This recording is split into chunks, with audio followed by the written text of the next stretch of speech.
Hey friends, this is Pop Culture Makes Me Jealous, where we analyze pop culture through the lens of race or gender and sometimes both. This episode is a bonus solo episode with me, your host, Julia Washington.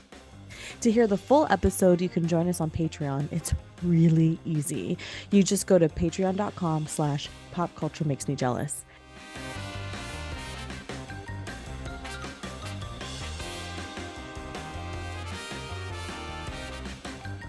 And now, here we go to the show.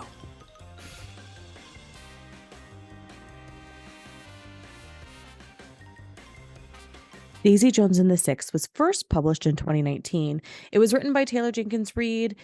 It is a Reese Witherspoon book club pick, has most recently been adapted to a miniseries for Amazon Prime, starring a lot of people. So there's no guest in this episode, so we're just going to dive right on in. When Daisy Jones and the Six first released, the New York Times had this to say, quote, Taylor Jenkins Reid has written a stylish and propulsive, if sometimes sentimental novel set against the backdrop in the stadiums, studios, and pool houses of the late 1970s LA.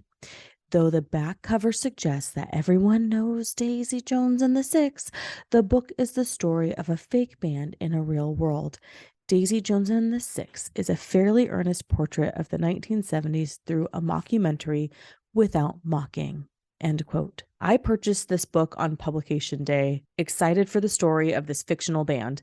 Though I never experienced the 1970s, my childhood was filled with its music. At the time, it wasn't uncommon for me to read a book in a day, and this one was no exception. My original review on Instagram stories was this, and I'm not gonna lie, it's a little embarrassing. Daisy Jones and the Six is a story of the rise and fall of America's greatest fictional band in the 70s. Told from multiple perspectives and the style of interviews, this book has it all: love in all forms, complicated relationships, complex people, and a whole lot of rock and roll. I had every intention of doing a deeper, more reflective review, but I couldn't. At the time, I didn't know why. While other more prestigious reviewers like The Times and Kirkus suggested the book had drawbacks, I saw none myself. I felt that Taylor Jenkins Reid had captured the emotions and what it's like to be in love with a musician and connect creatively with that person. Having seriously dated a musician myself, I knew firsthand what it was like to be Camilla, but with a completely different outcome. In March of 2023, the first 3 episodes of the Prime original Daisy Jones and the Six released after a frenzy of anticipation.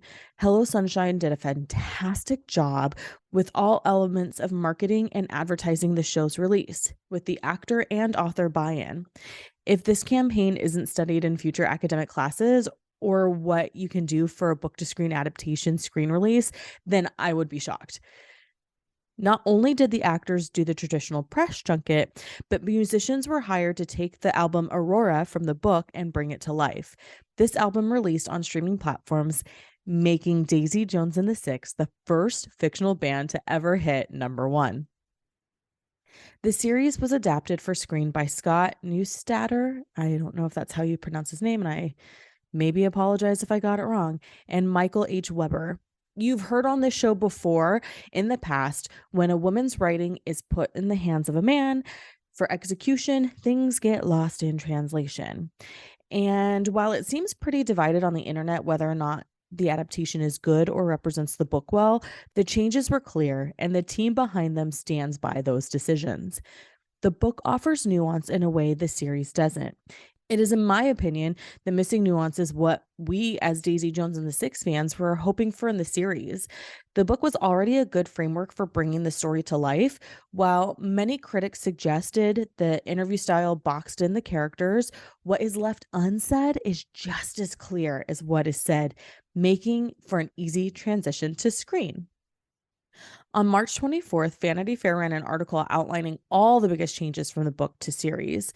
In episode 1, we immediately see Eddie and Pete Loving reduced to Eddie Roundtree. In the book, having 2 sets of brothers, Billy and Graham Dunn, and Pete and Eddie Loving, offers a parallel. Eddie and Billy, both elder brothers with ideas and talent, but Billy rises higher than Eddie, creating bitterness within Eddie. We see Graham's loyalty to his brother, which then brings the rest of the group into loyalty to him as well.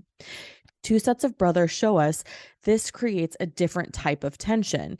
You don't like Eddie, but you understand why he's frustrated. Why is the band the Dunn brothers when it's equal parts Lovings?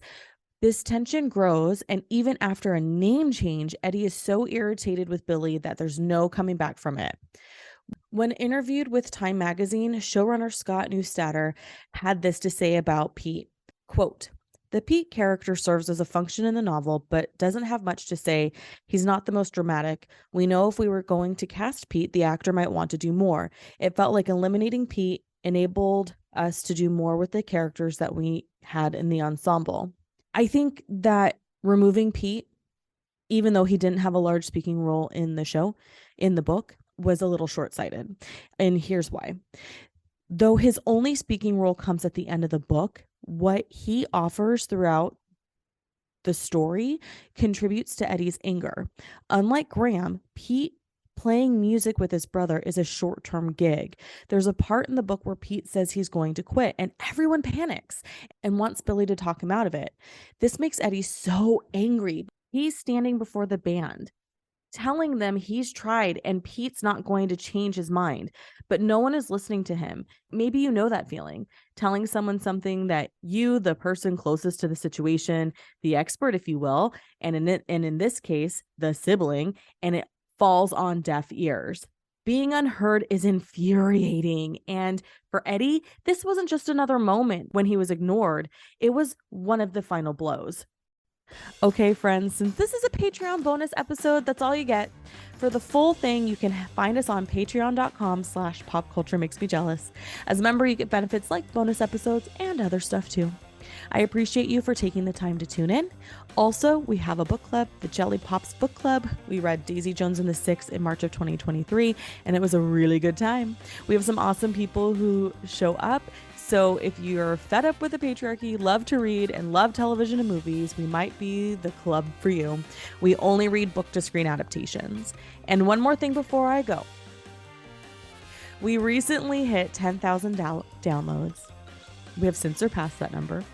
And for an independently produced podcast from an introvert who gets overstimulated and overwhelmed by too much socialization, I feel like that's a pretty damn good marker to hit for the time we've been here. I appreciate all of you, and I thank you all for tuning in. Until next time.